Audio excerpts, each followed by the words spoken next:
네, 일부는 현장의 목소리로 생활 속 이야기 들어봅니다.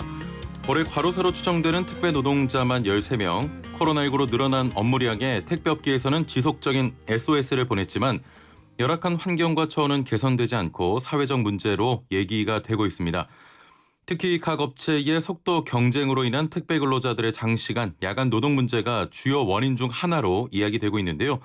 자세한 내용 녹색병원 임상혁 원장 연결해 들어보겠습니다. 원장님 안녕하세요. 예, 안녕하십니까. 예. 자, 먼저 총알 배송, 심야 배송을 멈춰달라 당부하셨습니다. 의학적으로 어떤 문제가 있다고 보십니까? 예, 우선 당일 배송이라고 하는 거는 그러니까 장시간 노동을 하게 돼요.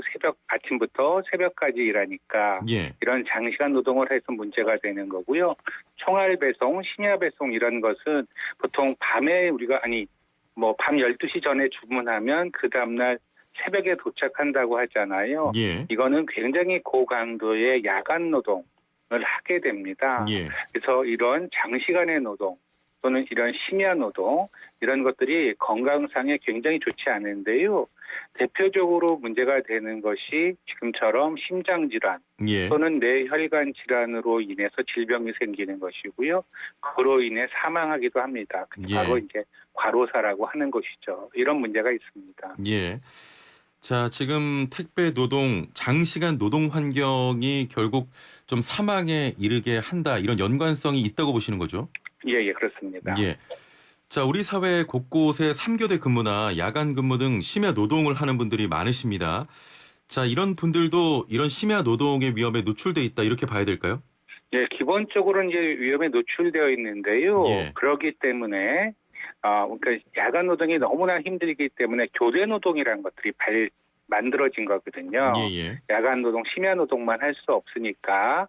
그리고 야간 노동을 한다고 하더라도 예를 들면 병원 같은 경우에는 야간 노동을 한 달에 10번만 하고 20일은 쉬게 해요. 예. 그래서 이런 심야 노동, 교대 노동, 야간 노동이 위험한지의 여부는 좀 더 구체적으로 얼마나 많은 시간을 일하는지, 얼마나 자주 일하는지, 얼마나 힘들게 일하는지 이런 것들을 평가해 봐야 됩니다. 예. 그렇지만 기본적으로 심야 근무, 교대 근무는 위험한 노동이다라고 판단할 수는 있을 것 같습니다. 예. 자, 야간 배송의 경우에는 1년 이상 근무하는 사람이 없다고 합니다, 별로. 역으로 보면 1년 이상 할 수 없는 노동 강도 때문이다, 이렇게 볼 수 있겠죠? 그렇겠죠. 예. 그러니까 우리 좀 최근에 돌아가신 분들 보면 그러니까 1년 내내 그렇게 노동하잖아요. 예. 1년 내내 쉬는 날이 주말이나 이런 것 없이 말 빼고는 계속 그렇게 일하는데 그렇게 일하는 거는 견뎌낼 수가 없습니다. 예. 그만두지 않으면 돌아가시게 될 수 있는 거죠. 그래서 아마 자기의 몸을 지탱할 수 없기 때문에 그만둘 거다 이렇게 생각하고 있습니다. 예. 자, 그러면 이런 야간 노동 등으로 인한 건강상의 위험에 대해서도 좀 정확하게 고지해야 할 필요가 있어 보이거든요. 예, 맞습니다. 예. 실은 그래서 이렇게 심야 노동을 하는 사람들은 고지뿐만 아니라 기업에서는 1년에 한 번씩 건강검진을 하게 합니다. 특수 건강검진. 그러니까 예. 굉장히 위험한 노동이기 때문에 몸에 어떤 변화가 일어났는지 검진도 하고요. 그 결과도 고지하게 됩니다. 그런데 택배 노동자, 우리 배송 노동자들은 노동자가 아니에요. 예. 그러니까 사업주의 책임이 없습니다. 그러니까 건강검진도 받지 못하고 그런 위험성에 대한 고지도 듣지 못하게 되는 거죠. 예. 자, 건강이 악화된 근로자가 중도의 일을 그만두게 되면 기업 입장에서는 야간 노동으로 인한 노동자 건강 문제에 대해서 형식적으로 책임을 지지 않을 수 있게 되는 건데, 그동안 외면해왔던 문제가 올해 코로나19로 더욱 좀 악화됐다, 이렇게 봐도 될까요? 예, 그렇죠. 이제 코로나19 때문에 배송하는 노동자들의 노동 시간이 길어지고 심야 노동을 하게 되잖아요. 예. 그런데 이 사람들에 대한 사업주의 책임이 없어요. 왜냐하면 이 사람들은 근로자가 실은 노동을 하지만 노동자가 아닌 것으로 이 제도가 되어 있기 때문에 그래서 이분들이 그 노동자라고 인정이 되어야 돼, 이들이 하는 노동이. 예. 그러는 제도의 개선들이 필요한 것 아닐까 이런 생각이 들었습니다. 예. 자, 지금 그 로켓 배송, 새벽 배송이 최근에 좀 많은 택배 회사에서 진행하고 있는데, 필연적으로 심야에 고강도의 근력 노동을 하게 되고 심야에 일하는 것이 일단 생명을 위협할 수 있는 일인 거죠? 예, 그렇습니다. 아까도 예. 말씀드렸죠. 예. 이거는 고강도 노동과는 좀 다른 문제입니까? 심야에 노동하는 것 아니죠. 자체가? 그러니까 예. 보통 우리가 약간 심야에 노동을 하더라도 심야의 노동은 대부분 좀 편안합니다. 예. 병원에서도 마찬가지로 환자가 심야에는 적고요. 또 불도 예를 들면 약간 119도 예. 심야에는 불이 좀 덜 나죠. 그래서 심야 노동은 좀 편한데요. 예. 지금 택배업체에서 하고 있는 심야 노동은 굉장히 힘든 노동입니다. 하루에 아. 5만 보 이상 걸었다고 하니까요. 이건 예. 상상할 수도 없이 힘든 노동인데요. 예. 이렇게 심한 노동을 하면 심야 노동 더하기 힘든 노동을 해서 아까도 말씀드렸지만 과로사가 더 위험한 예. 발생이 더 위험한 그러한 노동이 될 거라고 생각이 됩니다. 예. 그러니까 한마디로 심야에 일하는 것도 힘든데 고강도 노동도 더해지니까 더 힘들 것이다. 네, 맞습니다. 예, 5만 보 정도면 그냥 걷기만 해도 피로가 상당할 것 같은데. 예, 우리가 이제 보통 예. 가장 일을 열심히 하고 많이 걷는다는 분이 이제 배달이나 택배 뭐 이렇게 우체국에 계신 분들인데요. 예. 그런 분들이 한 3만 보 정도를 걸어요. 예. 그런데 최근에 한 물류센터에서 돌아가신 분은 심야에 예. 8시간 정도 근무하는데도 5만 보 이상 걷는 날이 있었다고 하니까요. 그분의 노동 강도가 어땠는지는 쉽게 짐작할 수 있을 것 같습니다. 예. 예. 자, 그동안 사실 저희도 이 택배 노동 문제와 관련해 좀 노동 쪽으로 이야기를 해봤는데 오늘 좀 의학적으로 이야기를 해봐야 될 것 같습니다. 일단은 예. 다시 한번 그 심야 노동 자체가 왜 위험한지 좀 의학적으로 몸에 어디가 안 좋은지 다시 한번 짚어주시겠습니까? 예, 심야 노동은 뭐 몇 가지 위험한 것들이 있습니다. 예. 우선 첫 번째 뭐냐면 이게 생체 리듬을 깨트려요. 예.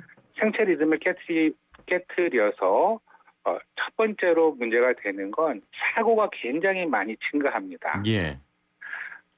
그래서 안전사고가 굉장히 높게 증가하고 이런 것이 가장 큰 문제고요. 예. 그래서 우리 그 쓰레기를 수거하는 그 환경미화원들의 심야 노동을 하면서 사고들이 굉장히 많았지 않습니까? 그렇죠. 그런 것도 이제 이런 심야 노동의 원인이 되는 거고요. 예.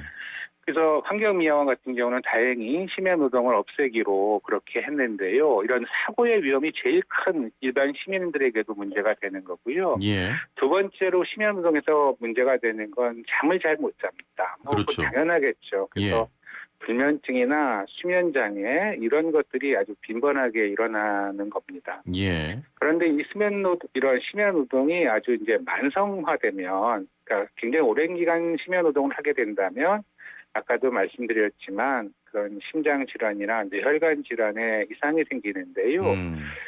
말씀드리면 우리가 밤에는 심장은 원래 천천히 뜁니다. 예. 낮에는 일을 하니까 심장이 빨리 뛰죠. 이게 당연히 이런 신체 리듬인데요.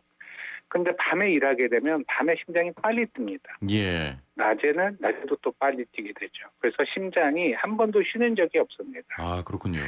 그래서 이게 심장에 부담이 오고 심혈관에 부담이 와서 아까도 말씀드렸던 그런 심장 질환이 발생하게 되고요. 그로 인해서 사망하면 심근경색이나 협심증으로 사망하면 그래서 그게 이제 과로사다. 그렇게 말씀드릴 수 있습니다. 예, 알겠습니다.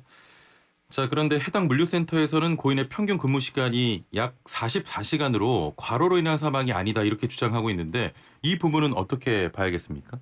그래서 이제 이거는 좀 잘못된 주장이에요. 물론 이제 시간으로만 따지면 44시간으로 그렇게 많은 시간을 일한 것 같지 않은데 이렇게 되지만 이분이 거의 1년 넘게 심야 노동만 저녁 7시부터 새벽 4시까지 1년 넘게 이걸 하셨거든요. 예. 이거는 굉장히 위험한 노동이고요. 정부에서도 보통 이렇게 일을 하면 30%를 가산해달라고 노동시간에 예. 이렇게 하고 있습니다. 또 더한 것은 이렇게 야간 노동을 하면서 굉장히 힘든 노동을 하신 거거든요. 예. 하루에 5만 번 정도 걸었다고 하니까요. 이런 위험 요인들이 계속 중첩되면 질환이 나타나고 사망하게 되는데요. 대표적인 과로사다. 예. 이렇게 생각이 됩니다. 그래서 회사에서의 과로로 인한 사망이 아니다라고 하는 건 좀 이렇게 무책임한 그런 얘기 아닐까. 그래서 저는 그렇게 생각하고 있습니다. 예, 알겠습니다. 최근에 이런 문제들이 계속되면서 소비자들은 이런 야간 노동이 필요한 배송 서비스를 이용하지 않겠다 이런 입장을 밝히기도 했고 또 분류인력 투입이 중요한 해결책 중 하나로 얘기가 되고 있는데 보다 좀 장기적인 제어 방안이 필요할 것 같습니다. 방법이 없겠습니까?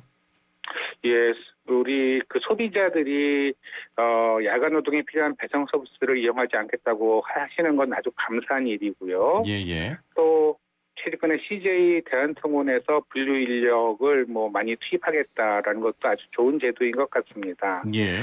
네, 보다 이제 장기적인 제안을 드린다면 우리가 말하는 그 당일 배송, 예. 그다음에 총알 배송, 로켓 배송 이런 것은 옛날에는 없었던 거거든요. 그렇죠. 그러니까 우리 이제 일반 시민들이 하나도 불편하지 않게 예. 잘 살았어요. 그래서 이것은 좀 금지하자. 예.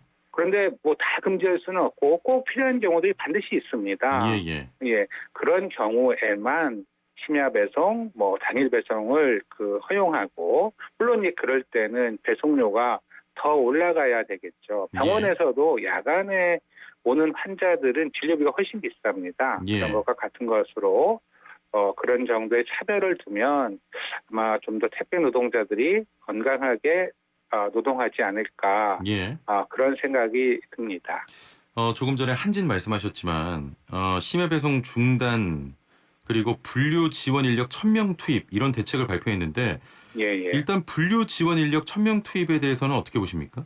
예, 아주 긍정적으로 봅니다. 왜냐하면 우리 택배 노동자들이 이제 가서 분류부터 하면 오전 시간을 다 보내게 되고 또 그 물건을 당일날 배송해야 되니까 새벽까지 일하게 되고 집에 들어가면 5시, 4시에 들어갔다가 또 아침 7시, 8시에 나와서 또 분류 작업하고 이러면서 계속 장시간 노동을 하게 되었는데요. 그래서 그런 분류 작업에 인력들을 투입해서 택배 노동자들이 좀 시간적인 여유를 가질 수 있게 노동한다는 건 굉장히 긍정적인 면이 있다. 저는 그렇게 생각하고 있습니다. 정부에서 근로자 건강관리센터를 활용해서 택배 대리점 등으로 이동식 건강상담을 한다 이런 계획도 얘기가 됐는데 업무량에 쫓기는 택배 기사들이 잘 활용할 수 있을지 이런 의문도 듭니다. 지원책이 되겠습니까? 근로자 건강센터는 저희 병원에서도 운영하고 있는데요. 실제로 택배 노동자들이 이게 활용이 된다면 굉장히 의미 있을 것 같습니다. 그런데 지금 너무 바쁜 분들이어서 시간을 낼지는 모르겠어요. 자신할 수가 없는데요. 그래서 조금만 여유가 있다면 그분들이 조금만 여유를 가지고 있다면 그런 이동식 건강 상담을 하는 거는 아주 좋은 제도고 필요하다고 보는데요. 지금 상황에서는 활용도는 굉장히 많이 떨어질 것 같습니다. 그래서 정부가 이런 것들을 좀 할 수 있는 제도, 아까도 말씀드렸지만 이분이 노동자들이라면 당연히 건강 상담도 받아야 되고 건강 검진도 받거든요. 그건 법으로 되어 있습니다. 우리 택배하는 노동자들은 그런 법이 없거든요. 그래서 그런 법에 포함시킨다면 건강 상담도 받게 되고 건강 검진도 받게 되고 그럴 수도 있을 것 같아요. 그래서 그런 제도를 만드는 것이 필요하지 않을까 이런 생각이 듭니다. 결국 그 총알 배송이나 로켓 배송 등의 배송 좀 환경을 먼저 해주는 게 최선의 방법인 것 같습니다. 지금. 그렇습니다. 그게 가장 중요한 방법이고요. 그러면서도 또 다른 다양한 지원 방법이나 보호 방안들을 강구하는 것이 필요할 것 같습니다. 알겠습니다. 자, 오늘 말씀 여기까지 듣겠습니다. 감사합니다. 고맙습니다. 네, 지금까지 녹색병원 임상혁 원장이었습니다.